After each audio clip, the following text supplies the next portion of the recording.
Samantala, pagtatapon ng umano'y kilo-kilong aning kamatis sa Nueva Vizcaya, pinasinungalingan ng DA Regional Field Office 2. Yan ang balitang tinutukan live ni Sandy Salvacio.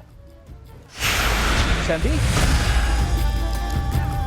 Chris, kung dati ay nakakabili pa ng 10 pesos kada kilo na kamatis, ngayon dito sa Pangasinan ay malabo nang makabili sa ganyang halaga dahil sa pagbabago ng supply at demand na sinabayan pa ng krisis sa langis. Sa larawang ito nakuha ng isang netizen, makikita ang tila pagliligpit ng mga naaning kamatis sa Nueva Vizcaya Agricultural Trading Center. Ang mga kamatis na ito, pasira na at hindi na umano na ibenta pa sa mga buyer dahil sa oversupply. Mariin naman itong pinabulaanan ng Department of Agriculture Region 2. Paglilinaw ng ahensya, hindi raw ito indikasyon ng kumakalat na oversupply na nauuwi sa pagtatapon sa mga produkto. Ang mga kamatis sa truck ay mga overripe o malapit ng mabulok. May mga maayos pang kamatis na ipinamahagi sa mga residente habang ang mga hindi na mapakinabangan ay ginawa ng pataba. Bahagi rin daw ito ng regular na clearing operations bilang paghahanda sa pagdating ng mga panibagong supply. Kung halimbawa man na yan ay hindi na ibigay yung tamang presyo o hindi napili ng tamang presyo, ay ang ating Department of Agriculture naman ay tumutulong, lalong-lalo na sa logistics.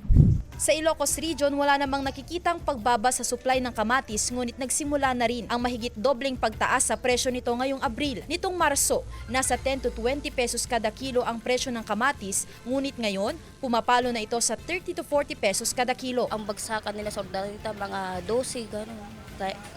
Kaya ang binta namin dito, 20, gano'n. O, tas ngayon tumaas na mga 22. Kaya ginawa na nilang 40 na gano'n.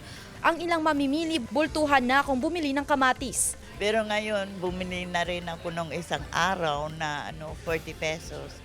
Kasi baka daw itataas na naman yung kamatis. Madi-discourage na naman magtanim yung iba. Hopefully, masustain lang yung presyo sana ng farm gate ng 15 to 20. Okay na yun sana.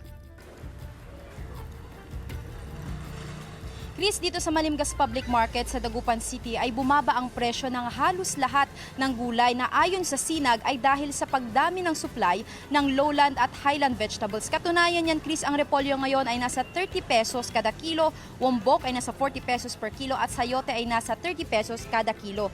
Ang kalabasa naman, Chris, ay nasa 50 pesos per kilo, talong ay nasa 35 pesos per kilo, ang palaya ay nasa 65 pesos per kilo. Yan muna ang mga latest mula rito. Balik sa'yo, Chris. Maraming salamat, Sandy Salvacio.